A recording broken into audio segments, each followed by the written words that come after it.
বলেছিলাম না, এত অবহেলা করো না।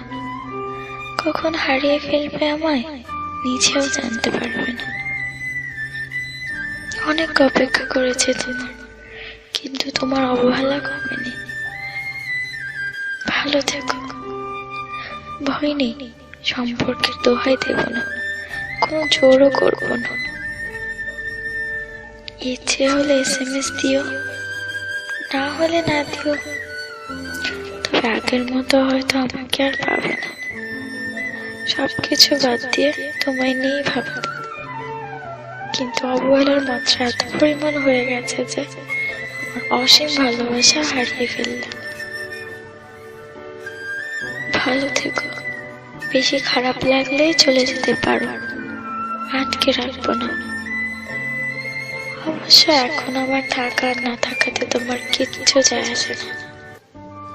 তবে মনে রেখো, আমার এই চেঞ্জের জন্য তুমিই দায়ী।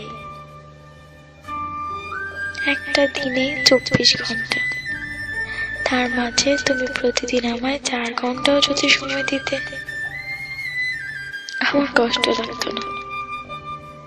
আরে আমি তো 4 মিনিটেও খুশি থাকতাম, তাও তোমার কাছে ছিল না।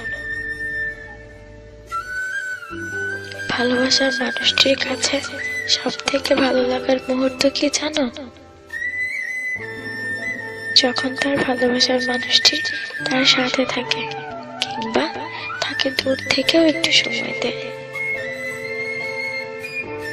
আমি হয়তো নিজেকে অনেকটা পরিবর্তন করেছিলাম শুধু তোমার ভালোবাসার দিকে তাকিয়ে, কিন্তু সেই ভালোবাসা যে এত তাড়াতাড়ি কমে যাবে বুঝতে পারিনি।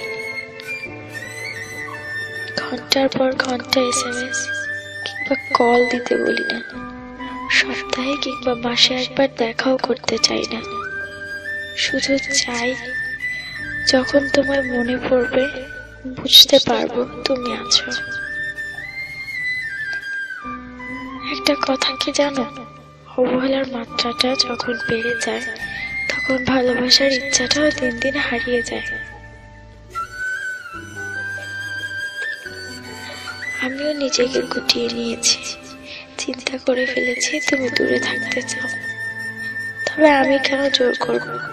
তুমি আসার আগেও আমি একা ছিলাম, এখনো একা থাকতে পারবো। হয়তো মাঝে স্মৃতিগুলি একটু কষ্ট দিবে, এর বেশি কিছুই না।